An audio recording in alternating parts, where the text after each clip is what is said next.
നാളെ തിങ്കൾ കോഴിക്കോട്, മലപ്പുറം ഉൾപ്പെടെ കൂടുതൽ ജില്ലകളിൽ നാളെ അവധി പ്രഖ്യാപിച്ചു. വിശദമായ വീഡിയോയിൽ കിടക്കുന്നതിന് മുമ്പ് ഈ വീഡിയോ ആദ്യം ഒന്ന് ലൈക്ക് ചെയ്ത് കാണാൻ ശ്രദ്ധിക്കുക. നമുക്ക് നേരെ വീഡിയോയിലേക്ക് കിടക്കാം.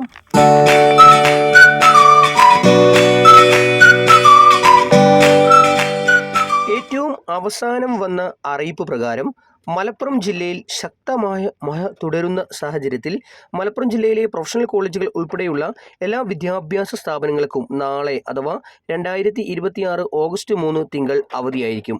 മദ്രസകൾ, ട്യൂഷൻ സെൻ്ററുകൾ, അങ്കണവാടികൾ എന്നിവക്കും അവധി ബാധകമാണ്. മുൻകൂട്ടി നിശ്ചയിച്ച യൂണിവേഴ്സിറ്റി PSC പരീക്ഷകൾക്ക് മാറ്റമുണ്ടായിരിക്കില്ല.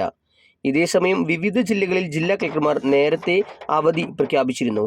കോട്ടയം, തൃശൂർ, പത്തനംതിട്ട, കണ്ണൂർ, കോഴിക്കോട്, കാസർഗോഡ്, വയനാട് എന്നീ ജില്ലകളിലാണ് ജില്ലാ കളക്ടർമാർ നേരത്തെ പ്രൊഫഷണൽ കോളേജുകൾ ഉൾപ്പെടെയുള്ള എല്ലാ വിദ്യാഭ്യാസ സ്ഥാപനങ്ങൾക്കും നാളെ അഥവാ ഓഗസ്റ്റ് 3 തിങ്കൾ അവധി പ്രഖ്യാപിച്ചത്. ആലപ്പുഴ ജില്ലയിലെ കുട്ടനാട്, ചെങ്ങന്നൂർ താലൂക്കിലെ എല്ലാ വിദ്യാഭ്യാസ സ്ഥാപനങ്ങൾക്കും ദുരിതാശ്വാസ ക്യാമ്പുകളായി പ്രവർത്തിക്കുന്ന സ്കൂളുകൾക്കും നാളെ ജില്ലാ കളക്ടർ അവധി പ്രഖ്യാപിച്ചിട്ടുണ്ട്. കൂടുതൽ അവധി വാർത്തകൾ ലഭിക്കുന്നതിനായി ഈ ചാനൽ സബ്സ്ക്രൈബ് ചെയ്യുക. Thanks for watching.